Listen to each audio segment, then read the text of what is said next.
बिस्मिल्लाहिर्रहमानिर्रहीम बिस्मिल्लाहिर्रहमानिर्रहीम। अस्सलाम वालेकुम to all of you. Hope so आप सब खैरियत से होंगे।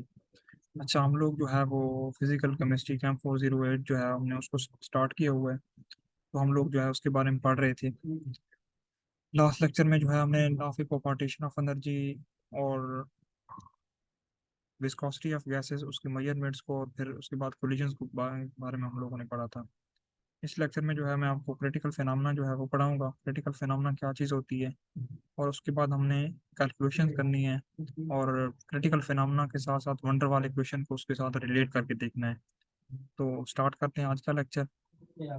लेक्चर स्टार्ट करने से पहले थोड़ा बैकग्राउंड नॉलेज है वो मैं आपको रिवाइज करवा देता हूँ कि कोई भी जो है मैटर की स्टेट है, जब उसने उसको उसकी अपनी स्टेट से दूसरी स्टेट में कन्वर्ट कर रहे होंगे तो हमें कुछ ना कुछ कंडीशंस चाहिए होंगी जिसे हम कहते हैं क्रिटिकल कंडीशन। तो क्रिटिकल फिनोमेना जो है वो भी ये एक इस तरह का एक फिनोमेना है जिसमें हम गैस जो है उसको कन्वर्ट कर रहे होते हैं लिक्विड में, जो मतलब लिक्विफाई कर रहे होते हैं। तो हमें कुछ कंडीशंस चाहिए होती हैं जिनको हम क्रिटिकल स्टेट्स कहते हैं। ठीक है, उन कंडीशंस को फुलफिल करते हुए हम उस स्टेट को जो है गैस को लिक्विड फॉर्म में चेंज कर देते हैं। तो यही इसकी definition, the phenomena of smooth merging of gas into the liquid state under a critical state और क्रिटिकल पॉइंट, ठीक है, is called as critical phenomena. ये जो सारा मैकेनिज्म हो रहा होता है क्रिटिकल स्टेट्स फुलफिल करने का, इसको कहते हैं क्रिटिकल फिनोमेना। ठीक है। तो गैस जो है वो कब लिक्विफाई होती है, जब उसके ऊपर टेम्परेचर जो है, देखें गैस के जो मॉलिक्यूल्स होते हैं वो एक दूसरे से दूर दूर होते हैं। ठीक है, दूर दूर होंगे तो क्या होगा कि उनके दरमियान फोर्सेस ऑफ अट्रैक्शन भी कम होंगी। ठीक है, तो ये गैस की प्रॉपर्टी है कि मॉलिक्यूल दूर दूर होते हैं, उनके दरमियान फोर्सेस ऑफ अट्रैक्शन भी कम होती हैं, और लिक्विड के मॉलिक्यूल कदरे उससे थोड़े करीब होते हैं और फोर्सेस ऑफ अट्रैक्शन भी ज्यादा होती हैं। तो इस तरह क्या होता है कि हम जब किसी गैस को लिक्विफाई कर रहे होते हैं तो हम उस पर जो है प्रेशर जो है वो इंक्रीज करते हैं। ठीक है, प्रेशर इतना बढ़ा देते हैं कि वो मॉलिक्यूल्स कंप्रेस होकर बिल्कुल करीब आ जाते हैं। ठीक है, करीब आने से ठीक है तो उनके दरमियान जो इंटर मॉलिक्यूलर डिस्टेंस है वो कम हो जाता है। ठीक है, अब हमने इंटरमोलिकुलर फोर्स ऑफ अट्रैक्शन को डेवलप करवाना है। ठीक है, मॉलिक्यूल के दरमियान, ताकि वो लिक्विड की प्रॉपर्टी को ओबे करें। तो हम क्या करते हैं कि टेम्परेचर को बहुत स्लो डाउन कर देते हैं, जिसकी वजह से क्या होता है, वेलोसिटी जो है वो बिल्कुल सीज हो जाती है, और फोर्सेस ऑफ अट्रैक्शन जो है मॉलिक्यूल के दरमियान डेवलप हो जाती हैं। और फिर होता है कि जो गैस की प्रॉपर्टी है वो लिक्विड की प्रॉपर्टी मतलब बन जाती है, मतलब गैस जो है वो लिक्विड फॉर्म में चेंज हो जाती है। यही फिनोमेना जो है उसने एक साइंटिस्ट है एंड्रयू, ठीक है, उन्होंने जो है स्टडी किया। उन्होंने क्या किया कि गैस, कार्बन डाइऑक्साइड गैस को लिया। ठीक है, उन्होंने क्या किया, लैब में जो है ना under different temperature and pressure उसको स्टडी किया, सिस्टम के अंदर उसको अप्लाई किया। ठीक है, अप्लाई करने के बाद उसने कुछ आउटकम्स दी जिसकी वजह से हमें बताया कि गैस जो है इस फॉर्म में, इस तरीके से ये स्टेट्स दे के हम कन्वर्ट कर सकते हैं गैस को लिक्विड फॉर्म में। उसने कार्बन डाइऑक्साइड को स्टडी किया। उसने क्या किया कि सबसे पहले जो है वो डिफरेंट टाइप ऑफ टेम्परेचर दिए, 50 degree centigrade, 40 degree centigrade, 31 degree centigrade, 35 degree centigrade, 21 degree centigrade, ये सारे टेम्परेचर दिए। उस पर डिफरेंट टेम्परेचर पे उसने देखा कि डिफरेंट टाइप ऑफ कर्व्स आ रही थी। ठीक है, और उसने देखा कि हायर टेम्परेचर पे जो है वो कर्व जो है वो प्रेशर वॉल्यूम एक्सेस से दूर जा रही थी।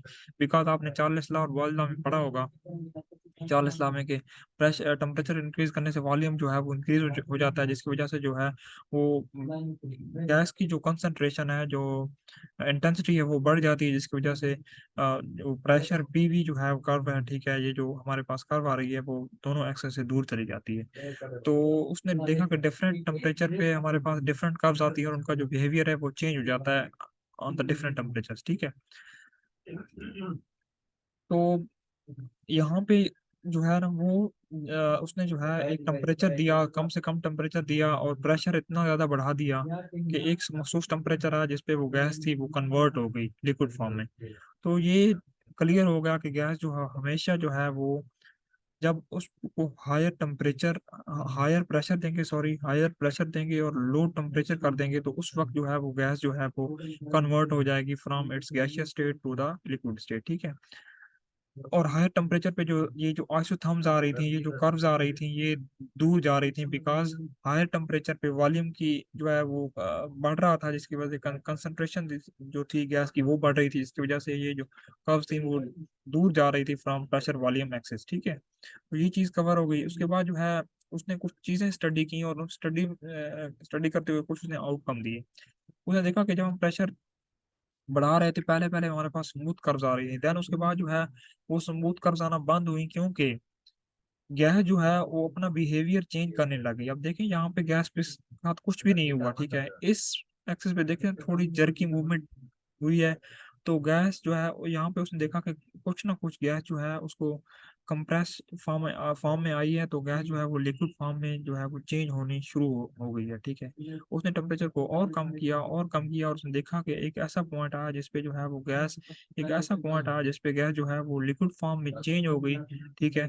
तो इस पॉइंट को उसने क्रिटिकल पॉइंट का नेम दे दिया, ठीक है। तो बहुत सारे उसने जो है वो यहाँ पे कर्व्स ड्रा की हुई हैं, और फिर अगर हम टेम्परेचर को जो है वो और कम करेंगे तो इन कर्व्स की जो बिहेवियर है और चेंज हो जाएगा, और उनकी जो है मूवमेंट जो है वो उनके जो एक गैस जो है वो लिक्विड फॉर्म में कन्वर्ट हो रही है, उसका बिहेवियर भी बहुत ज्यादा डिफरेंट हो जाएगा, ठीक है, कि वो किस तरह जो है वो कन्वर्ट होती है, ठीक है। यहाँ पे तो एक स्मूथ मर्जिंग हुई है, ठीक है। इसके बाद स्मूथ मर्जिंग नहीं होती, पहले गैस जो है लिक्विड फॉर्म में चेंज होती है और फिर उनका मिक्सचर बनता है, फिर वो जाकर लिक्विड फॉर्म में चेंज हो जाती है। तो इस तरह डिफरेंट टेम्परेचर पे डिफरेंट जो है वो हमारे पास बिहेवियर्स है, उन्हीं को जो है उसने यहाँ पे कुछ आउटकम्स दिए जिनके बारे में हम पढ़ते हैं, ठीक है।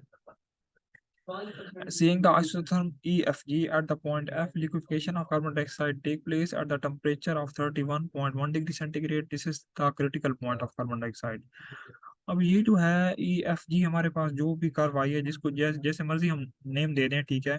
इस पॉइंट पे क्या हुआ कि ऐसा पॉइंट आया जिसपे जो गैस थी वो कन्वर्ट हो गई लिक्विड फॉर्म में, और लिक्विड फॉर्म में कन्वर्ट होने के बाद ये जो जो वॉल्यूम एक्सिस है, ये जो है इस एक्सिस के बिल्कुल पैरेलल चल पड़ी, क्योंकि वो वॉल्यूम जो है वो बिल्कुल लिक्विड फॉर्म में जो है गैस कन्वर्ट हो चुकी है, तो बिल्कुल जो है इसकी एक्सेस जो है वो पैरेलल हो गई, ठीक है। तो यहाँ पे आपको एक चीज बताने वाली है कि इस टेम्परेचर पे, इस मखसूस टेम्परेचर पे जो गैस थी वो लिक्विड फॉर्म में चेंज हो गई। ये जो मखसूस टेम्परेचर था इसे हम कहते हैं critical temperature, because above which that temperature how much pressure can be applied gas never be liquefied, ठीक है। जितना मर्जी हम प्रेशर अप्लाई करते हैं इस टेम्परेचर के अबव, ये टेम्परेचर वो मखसूस टेम्परेचर है जिसपे गैस जो है वो लिक्विड में कन्वर्ट होनी है। इस टेम्परेचर से अबव जितने भी टेम्परेचर हैं, चाहे जो जितना मर्जी हम प्रेशर बढ़ा लें, गैस पे कोई इफेक्ट नहीं पड़ना, गैस उसी तरह गैसियस फॉर्म में ही रहनी है, ठीक है। तो लिहाजा एक टेम्परेचर चाहिए, एक स्पेसिफिक टेम्परेचर चाहिए जिसे हम कहते हैं क्रिटिकल टेम्परेचर, जिसपे आप जो है वो प्रेशर अप्लाई करके गैस को लिक्विड फॉर्म में चेंज कर सकते हैं। The temperature of gas above which the gas can never be liquified by the pressure how much applied, ठीक है, alone this is called as critical temperature. ये अलग प्रेशर के अप्लाई करने से कुछ नहीं होना, आपको मखसूस टेम्परेचर भी तो देना पड़ना है, जिसकी वजह से उनके दरमियान फोर्सेस ऑफ अट्रैक्शन जो है वो मैंने आपको स्टार्ट में बताया कि डेवलप करवानी है, तो उनके लिए आपको टेम्परेचर लो करना जरूरी है, ठीक है। अच्छा, इस टाइम पे जो है जो टेम्परेचर हमने दिया है, इस एफ पॉइंट पे गैस कन्वर्ट हो रही है, तो इसका मतलब है ये जो है क्रिटिकल टेम्परेचर है। इस क्रिटिकल टेम्परेचर पे जो हमारे पास प्रेशर जितना हमने मेजर किया है वो होगा क्रिटिकल प्रेशर, और वो वॉल्यूम जो हमारे पास क्रिटिकल टेम्परेचर और क्रिटिकल प्रेशर के वक्त गैस का आया था, हम उसे कहेंगे क्रिटिकल वॉल्यूम। तो ये तीन टर्म्स हैं जिनको आपने जो है वो सही तरीके से मेमोराइज कर लेना है, लर्न कर लेना है, ठीक है। उसके बाद क्या किया था, वही बातें उसने लिखी हुई हैं, जो कंक्लूजन निकाली हुई हैं, ठीक है। कि पहले पहले जो हम टेम्परेचर जो है वो जो पहले दो तीन कर्व्स थी वो बिल्कुल स्मूथ आ रही थी, ठीक है। फिर उसके बाद क्या हुआ कि गैस जो है वो कन्वर्ट होना शुरू हुई, जिसकी वजह से जो है वो कर्व जो है वो स्मूथ ना हो सकी, ठीक है।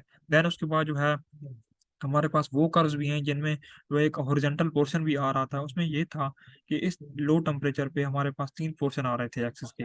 एक था बिल्कुल लेफ्ट वाला, एक था बिल्कुल दरमियान का, और एक था बिल्कुल राइट वाला। जो बिल्कुल लेफ्ट का था पोर्शन, उसमें सिर्फ और सिर्फ गैस थी। अब इस पोर्शन पे गैस और लिक्विड दोनों का मिक्सचर बना हुआ था, और बिल्कुल राइट पे जो है वो हमारे पास लिक्विड थी, ठीक है। तो ये तीन टाइप के हमारे पास जो है वो कर्व्स आ रही हैं, एक बिल्कुल स्मूथ है, ठीक हो गया। एक पे जो है वो हमारे पास गैस जो है लिक्विड फॉर्म में कन्वर्ट हो रही है, और तीसरी जो है वो उसमें ये था कि हमारे पास तीन पोर्शन बन रहे थे, एक हॉरिजॉन्टल पोर्शन था, एक बिल्कुल लेफ्ट साइड वाला पोर्शन है, और एक बिल्कुल राइट लेफ्ट साइड वाला पोर्शन, और राइट साइड वाला पोर्शन, और middle portion for gases and liquid both, because कुछ गैस जो है वो लिक्विड फॉर्म में चेंज हुई थी और दोनों का मिक्सचर बन गया था। देन उसके बाद जो है गैस कंप्लीटली तौर पे चेंज होकर लिक्विड फॉर्म में जो है वो चली गई, ठीक है। तो हमारे पास तीन टाइप की कर्व्स आई, ठीक है। पहली कर्व जो है वो स्मूथ थी, दूसरी कर्व वो क्रिटिकल टेम्परेचर जिसपे हम और गैस जो है वो लिक्विड फॉर्म में चेंज हुई है, और तीसरी टॉपिक का वो थी जिनमें 3 किस्म के क्वेश्चन थे। बिल्कुल लेफ्ट वाला गैसेस के लिए, गैस जो है वो फिर कन्वर्ट हुई लिक्विड फॉर्म में, उनका मिक्सचर बना, ठीक है, वो मिडिल पोर्शन था। और बिल्कुल राइट वाला जो है हमारे पास लिक्विड पोर्शन था। यही चीजें जो है इनकी कंक्लूजन हैं ग्राफ की, ये आपने यहाँ से देख लेनी है, ठीक है, वही चीजें लिखी हुई हैं यहाँ पे। तो उसके बाद हमने जो है वो वंडर वाले क्वेश्चन को पढ़ना है कि वंडर वाले क्वेश्चन जो है उसका क्रिटिकल फिनोमेना पे क्या जो है रिलेशन है। वंडर वाले क्वेश्चन जो है वैसे जो है हम जनरल इक्वेशन लिखते हैं तो P is equal to A N square over V square V minus N B is equal to N R T. लेकिन जब हम फॉर वन मोल की बात कर रहे होते हैं तो एन की वैल्यू हमारे पास 1 हो जाती है, जिसकी वजह से हमारे पास ये वाली क्वेश्चन आ जाती है। जो एन का फैक्टर होता है वो चला जाता है, बिकॉज एन की वैल्यू जब 1 हो जाती है तो यहाँ पे सबकी जगह 1 आ जाएगा, तो हमारे पास ये वाली इक्वेशन आ जाएगी, ठीक है। अब ये जो इक्वेशन है फॉर 1 मोल ऑफ गैस है वंडर वाले इक्वेशन, ये आपने याद रखना है, जिसको हमने इक्वेशन 1 का नेम दे दिया है, ठीक है। अब हमने क्या करना है कि इस इक्वेशन की जो ब्रैकेट्स हैं उनको ओपन करना है, मल्टीप्लाई करना है, इस प्रेशर को इधर मल्टीप्लाई करना है वी के साथ, फिर इसको बी के साथ मल्टीप्लाई करना है, फिर इस फैक्टर को इसके साथ मल्टीप्लाई करने हैं, और फिर इसको इसके साथ मल्टीप्लाई करना है। तो इस तरह हमारे पास ये इक्वेशन आ गई, ठीक है। ये सिंपल मैथमेटिक्स है, जब इसको आप कैलकुलेट करेंगे तो आपसे इंशाल्लाह हो जानी है। अब ये जो आर टी है हम इक्वेशन की दूसरी साइड पे ले जाएंगे तो हमारे पास जो है वैल्यू जो है वो 0 आ गई है, ठीक है, क्योंकि आर टी उस साइड पे गया तो माइनस आर टी हो गया, ठीक है। देन उसके बाद हमें क्या करना है कि ये जो हमारे पास इक्वेशन आई है जिसको हमने इक्वेशन नंबर 2 का नेम दे दिया है, ये इक्वेशन जो हमारे पास आई है इसको हमने वी स्केयर जो है on the both side of equation multiply कर देना है। यहाँ पे मल्टीप्लाई करेंगे तो स्टूडेंट यहाँ पे 0 ही आएगा हमारे पास, ठीक है। जब हम यहाँ पे मल्टीप्लाई करेंगे वी स्केयर जो है तो हर इस फैक्टर के साथ वी स्केयर जो है वो मल्टीप्लाई हो जाना है। स्टूडेंट देखें यहाँ पे हमने वी स्केयर मल्टीप्लाई किया तो पी वी क्यूब आ गया, ठीक है। यहाँ पे इसके साथ मल्टीप्लाई किया तो पी वी वी स्केयर आया, यहाँ पे वी स्केयर मल्टीप्लाई किया तो वी और वी के साथ कैंसल आउट हो गया, ठीक है, और हमारे पास ए भी आया, ठीक है। यहाँ पे ए बी के साथ जब हम मल्टीप्लाई कर रहे हैं वी स्केयर को तो हमारे पास ए भी आया, क्योंकि वी स्केयर मल्टीप्लाई हो गया, और आर टी के साथ जब हमने मल्टीप्लाई किया तो आर टी वी स्केयर आया, ठीक है। अब ये वाली जो क्वेश्चन है हमारे पास, ये क्वेश्चन आई, हमने इसको प्रेशर के साथ फिर डिवाइड कर देना है, तो हमारे पास जब प्रेशर के साथ डिवाइड करेंगे सब फैक्टर्स को तो प्रेशर प्रेशर से कैंसिल हो गया, यहाँ प्रेशर प्रेशर से कैंसिल हो गया, यहाँ पे भी इसके नीचे प्रेशर डिवाइड हो गया, इसके नीचे प्रेशर डिवाइड होगा, और उसके नीचे प्रेशर डिवाइड होगा। ये क्वेश्चन हमारे पास आ गई, ठीक है। हमारे पास पहले हमने वाटर वाले क्वेश्चन की ब्रैकेट्स ओपन मल्टीप्लाई करना है, आर टी को साइड पे ले जाना है, फिर V square on the both side equation multiply कर देना है, फिर वो जो क्वेश्चन आएगी उसको प्रेशर के साथ डिवाइड कर देना है, तो हमारे पास ये वाली क्वेश्चन आएगी, ठीक है। प्रेशर के साथ जो हमने डिवाइड किया इसको हमने जो है वो स्टूडेंट रीअरेंज किया। रीअरेंज का मतलब ये होता है कि हमारे पास जो वेरिएबल्स होते हैं ना, जो हम उसको अरेंज करते हैं according to the decreasing power, ठीक है। ये इंक्रीजिंग, ये सबसे बड़ी पावर है, उसको पहले लिख लिया, फिर उसके बाद उसकी छोटी वाली पावर को, फिर उससे छोटी वाली पावर को, फिर उससे छोटी वाली पावर को, और फिर जिसपे बिल्कुल कांस्टेंट वैल्यू है वो लिख लिया। ये मैथमेटिक्स का रूल होता है जो कि आप लोग पढ़ के आए हैं, ठीक है, छोटी क्लास में। तो हमने इसी क्वेश्चन को रीअरेंज कर दिया, कुछ चेंजिंग नहीं की। इसी क्वेश्चन को जब हमने रीअरेंज किया तो वी क्यूब जो है वो पहले आ गया, बीस वी का स्केयर जो है वो आ गए, ये दोनों वेरिएबल पहले आ गए वी स्केयर वाले। और फिर उनके साथ क्या करना है कि जो वो वेरिएबल जो सिंगल जो है पावर है जिसकी, वो आ गया।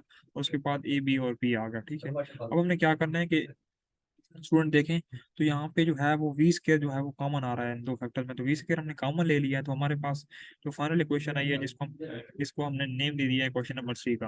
अब इसी क्वेश्चन 3 में जो है हमने क्रिटिकल स्टेज पे जिस वक्त हमने क्रिटिकल टेम्परेचर और क्रिटिकल प्रेशर को जो है वो स्टडी किया है, क्रिटिकल टेम्परेचर को और क्रिटिकल प्रेशर को, ठीक है। तो हमने क्या किया है, क्रिटिकल टेम्परेचर की जगह क्रिटिकल टेम्परेचर लगा देना है, और प्रेशर की जगह क्रिटिकल प्रेशर लगा देना है। तो हमारे पास इक्वेशन नंबर 3 जो है वो उसकी टेम्परेचर की जगह क्रिटिकल टेम्परेचर, प्रेशर की जगह क्रिटिकल प्रेशर लगाएंगे तो हमारे पास ये क्वेश्चन आ जाएगी, जिसे हम कहेंगे क्वेश्चन नंबर 4, ठीक है। अब हमने क्या करना है, क्रिटिकल वॉल्यूम की बात करनी है, V is equal to V C है, ठीक है। ये वैल्यू हमने लेट अज्यूम की है, ठीक है। अब वी सी जो है वो उसी दूसरी साइड पे जाएगा तो V minus V C is equal to 0। जब हम इस पे अलजेब्रिक इक्वेशन लगाएंगे, आप पहले पढ़ के आए हुए हैं छोटी क्लास में, ए माइनस बी का होल क्यूब, फिर A cube minus B cube plus 3ab का square minus 3a square B. तो बिल्कुल यही इक्वेशन हमने जब ओपन किया तो ये हमारे पास इक्वेशन आएगी जिसे हम इक्वेशन नंबर 5 कहते हैं, ठीक है। अब ये इक्वेशन फोर्थ है और इक्वेशन फिफ्थ है, ठीक है। अब इन दोनों को जो है ना इक्वेट करना है, कंपेयर करना है। मतलब इसमें क्या है कि जो वी क्यूब का फैक्टर है उसको वी क्यूब के साथ, वी स्केयर का जो फैक्टर है उसका वी स्केयर के साथ, और जो सिंगल वी वाला फैक्टर है हमारा उसको सिंगल वी के फैक्टर के साथ जो है हमने इक्वेट करना है। इस इक्वेट करने से पहले हमने क्वेश्चन फोर्थ में क्या करना है कि थोड़ी चेंजिंग करनी है, ठीक है। चेंजिंग इस लिहाज से करनी है ताकि इक्वेशन में कोई फर्क ना रहे, ठीक है। हमने क्या करना है, वी सी क्यूब जो है वो मल्टीप्लाई भी कर देना है और डिवाइड भी कर देना है on the both side of equation. इस साइड भी हम करेंगे तो हमारे पास जीरो ही आएगा, क्योंकि जीरो से जो चीज़ मल्टीप्लाई हो जाती है वो जीरो ही होती है। तो यहाँ पे हमने जो है ना, इस इक्वेशन के साथ जो है, इस फैक्टर के साथ हमने इस इक्वेशन के साथ एक वी सी क्यूब और वी सी जो है मल्टीप्लाई भी किया है और डिवाइड भी किया है वी सी क्यूब, ठीक है। तो ये हमारे पास फाइनल इक्वेशन आई है, क्वेश्चन नंबर 4, ठीक है। उसमें हम थोड़ी बहुत चेंजिंग करके हमने जो है वो जो है उसको कंपेयर करना है। जब मल्टीप्लाई और डिवाइड कर देंगे तो हम क्या करेंगे, एक क्वेश्चन नंबर नंबर 5 और एक क्वेश्चन नंबर 4 अब कंपेयर करना शुरू करेंगे, ठीक है। एक क्वेश्चन नंबर 5 हमारे पास ये है, ठीक है। क्वेश्चन नंबर 4 में हमने थोड़ी चेंजिंग की है, वी सी क्यूब मल्टीप्लाई भी किया, डिवाइड भी किया है। तो उसमें वी क्यूब और वी क्यूब आपस में कट गए हैं, ठीक है, क्योंकि क्वेश्चन नंबर 5 ये है ना, ठीक है, उसको हमने नीचे लिख लेना है, ठीक है। अब स्टूडेंट मैंने क्या बताया आपको, पहले जो सिंगल वी है, ये वाला वी, ठीक है, उसको वी वाला जो जो फैक्टर होगा उसके साथ कंपेयर कर देना है।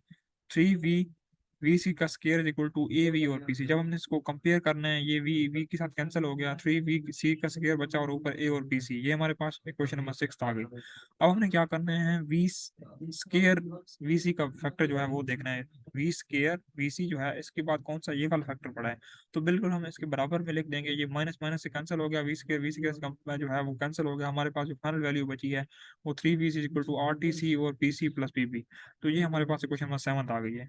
अब स्टूडेंट यहाँ पे देखें तो ये वी सी क्यूब की वैल्यू जो हमारे पास आई है, वी सी क्यूब सिर्फ रह गई है, ठीक है। वी सी क्यूब जो है इसमें कौन सा फैक्टर देखेंगे, ये वाला फैक्टर जिसके ऊपर मैंने यहाँ पे टिक लगा के जो है वो निशान भी लगाए हुए हैं। तो हमने ये वाले फैक्टर जो है, वी सी क्यूब का फैक्टर हमारे पास पड़ा है, हमने इसीलिए इसके अंदर चेंजेस की थी ताकि हम इसको इक्वेट करते हुए हमें परेशानी ना हो। वी सी क्यूब का जो फैक्टर है हम उसको आसानी से जो है वो कंपेयर कर सकें। तो वी सी क्यूब का जो फैक्टर है उसको जो है हम बिल्कुल इसके बराबर में लिख दिए।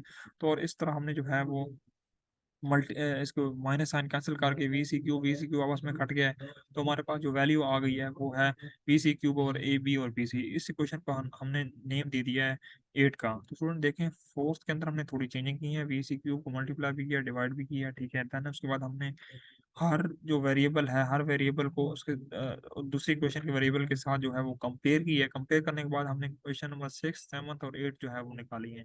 अब 6, 7 और 8 जो है उनको आपस में जो है वो अप्लाई करके हमने वैल्यू निकालनी है क्रिटिकल टेम्परेचर की, क्रिटिकल वॉल्यूम की और क्रिटिकल प्रेशर की।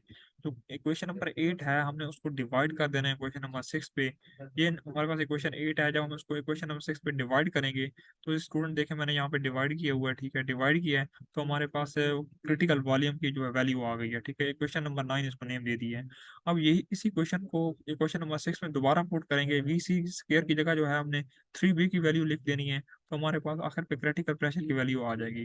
अब इसको हमने क्वेश्चन नंबर 10 का नेम दे दिया। अब क्वेश्चन नंबर 9 और क्वेश्चन नंबर 10 को, दोनों को जो है हम लोग क्या करेंगे, दोनों को हम लोगों ने क्या करना है कि इक्वेशन नंबर 7 में पुट कर देना है। तो हमारे पास जो है वो क्रिटिकल टेम्परेचर की वैल्यू आ जाएगी। ये देखिए, यहाँ पे क्रिटिकल वॉल्यूम की वहाँ पे 3b जो है वो मल्टीप्लाई कर दिया, और जहाँ पे क्रिटिकल प्रेशर है वहाँ पे क्रिटिकल प्रेशर की ये वाली वैल्यू जो हमारे पास क्वेश्चन नंबर 10 है वो जो है अप्लाई की है।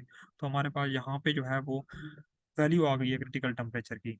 और उसके बाद हमने जो है वो वंडरवॉल कांस्टेंट की वैल्यूज भी निकाल ले ली हैं, ए की वैल्यू और बी की वैल्यू।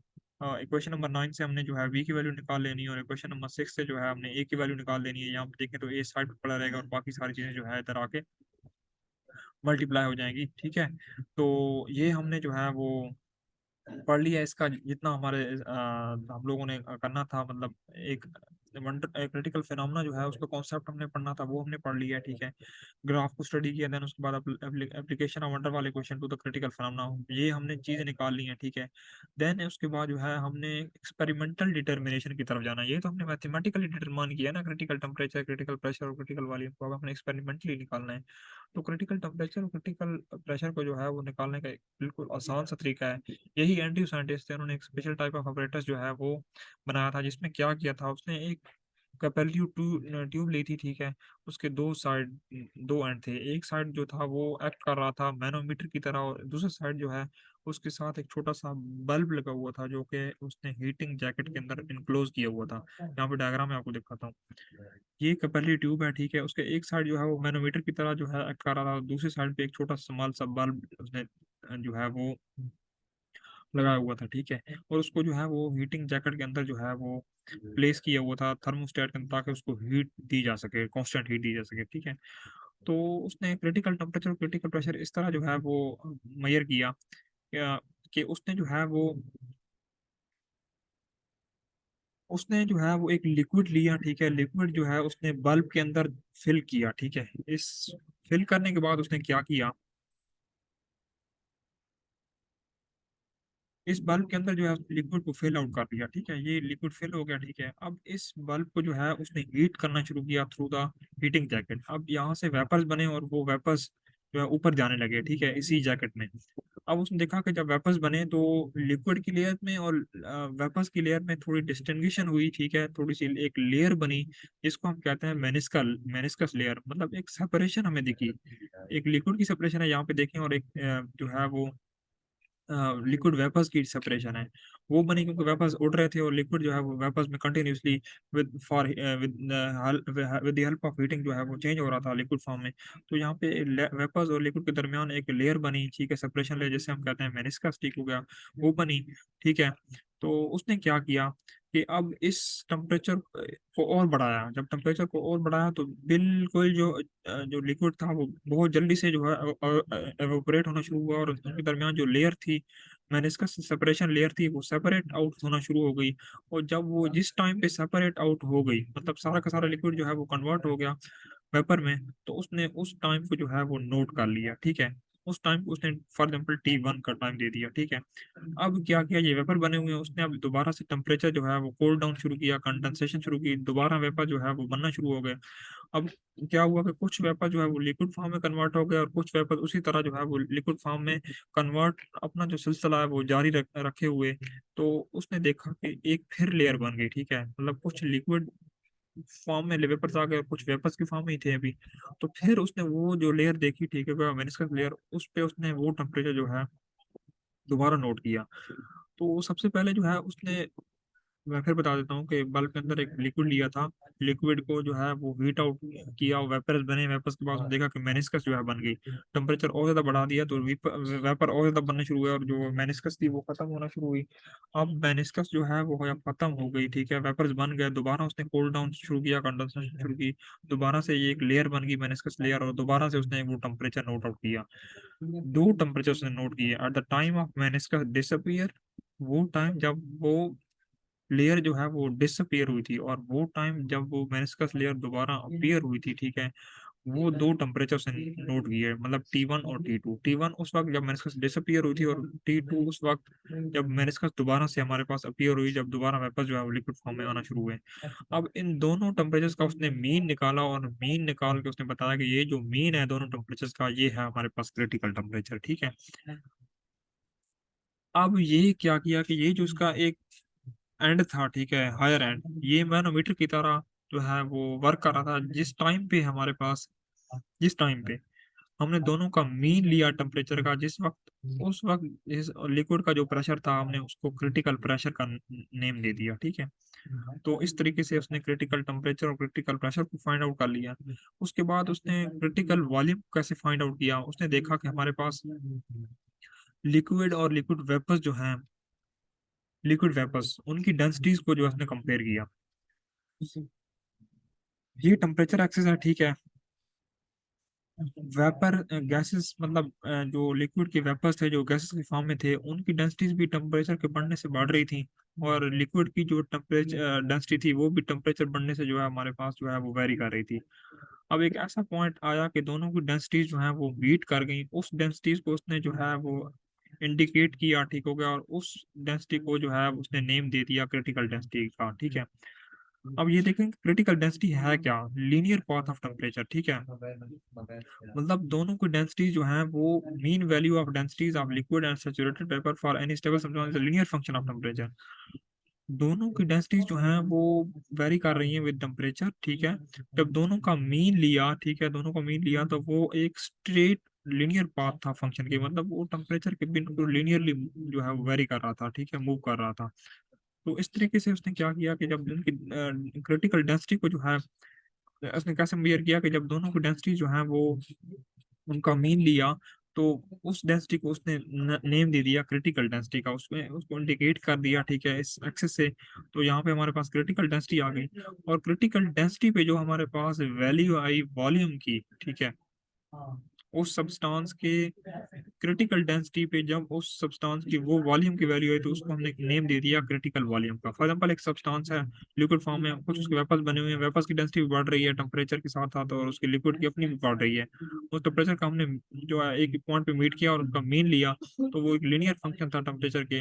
और ये जो क्रिटिकल डेंसिटी हमारे पास आई उस वक्त, जो उसका वॉल्यूम था सब्सटेंस का, वो हमारे पास क्रिटिकल वॉल्यूम था। तो इस लेक्चर में हमने जो है बात की क्रिटिकल फिनोमेना की, हमने बहुत डिटेल में बात की क्रिटिकल फिनोमेना की। उसके बाद एप्लीकेशन ऑफ वंडरवॉल के बारे में पढ़ा ऑन द क्रिटिकल फिनोमेना, और फिर उसके बाद जो है determination of critical temperature, pressure and critical volume with the help of experiment of Andrews, ठीक है। तो किस तरह उसने एक्सपेरिमेंटली जो है वो डिटरमाइन किया था इन तीनों की जो है क्रिटिकल टेम्परेचर को, क्रिटिकल वॉल्यूम को और क्रिटिकल प्रेशर को। तो ये था हमारा आज का टॉपिक। तो अगर कुछ आपको समझ नहीं है तो आप कमेंट सेक्शन पूछें, I will try my best to answer the question. इंशाल्लाह नेक्स्ट लेक्चर जो है हम स्टार्ट करेंगे हीट कैपेसिटी ऑफ गैसेस। तो मिलते हैं इंशाल्लाह नेक्स्ट लेक्चर में। हमारे 4 लेक्चर कंप्लीट हो गए हैं, जिसमें ये जो लेक्चर है बहुत इंपॉर्टेंट है, और पेपर पॉइंट ऑफ व्यू से बहुत ज़्यादा जो है वो इंपॉर्टेंट है, जिसमें डेरिवेशन आ सकती है, एप्लीकेशन ऑफ वंडर वाल equation of the critical phenomena. तो आपने इसको देख लेना है। तो चैनल को लाइक कर दें, सब्सक्राइब कर दें, और बेल आइकन को भी प्रेस कर दें।